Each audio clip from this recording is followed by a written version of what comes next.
To begin with, let's review some basic landfill evolution, terminology, and definitions that are used in this module. In years past, landfills often evolved on rural properties as burn pits, hog farms, or just dumps where rural folks dumped or buried their day-to-day waste. This generally occurred during a time when packaging and paper were less of a component, and solid waste was predominantly agricultural or food waste. Burying waste in this manner was essentially an early form of waste treatment.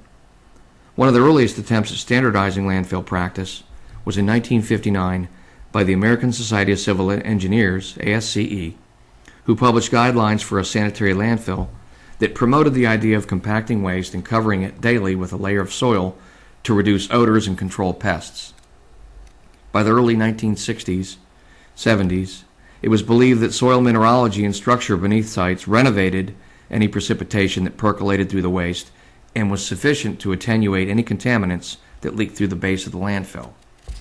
In 1970, the U.S. Environmental Protection Agency, the EPA, was created to serve as the federal government's lead agency to establish and enforce stricter environmental laws. At that same time, landfills were attempting to use better in situ materials for waste containment, including clay and low permeability materials, but still with little or no leachate collection. The first composite-lined landfills in the nation were being constructed in the late 1970s and early 1980s. Some of the earliest double-lined facilities were also constructed and operated in the early 1980s. Current environmental law and regulations are now in place to provide dramatically improved environmental protection of land, air, groundwater, and surface water.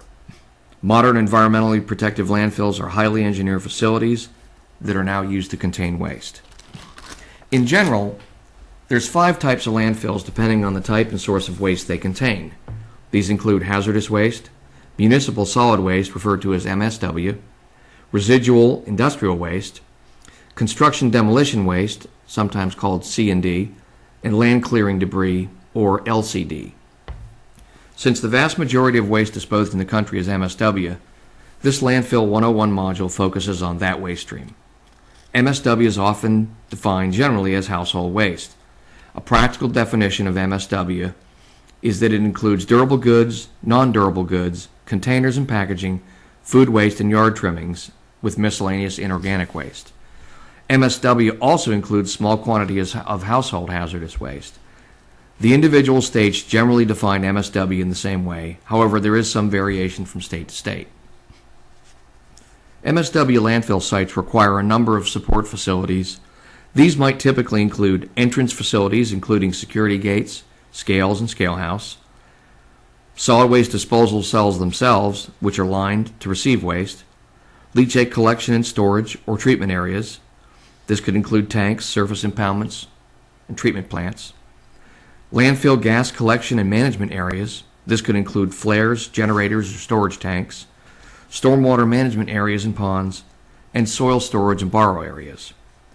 The design, construction, and operation of these various components will be the subject of Part 2 of the Landfill 101 module in this series. Focusing on the landfill disposal area itself, landfills generally consist of several key components. A liner system consisting of various layers of geosynthetic plastic and soil along the base of the disposal area. Each layer is designed to meet a certain level of performance. Composite liners, as they're referred to, is a system consisting of 2 components, an upper flexible membrane liner and a lower component consisting of at least 2 feet or 24 inches of compacted clay soil that also has specific performance criteria. The FML components consisting of a certain type of polymer, namely high-density polyethylene, are required to be at least 60 mil thick.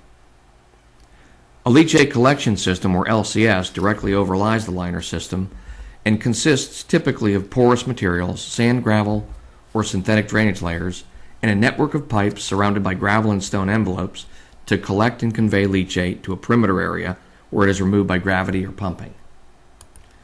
Waste cells, which are contained above the liner and leachate collection system, are typically consisting of compacted daily cells of waste that are covered with soil at the end of the day.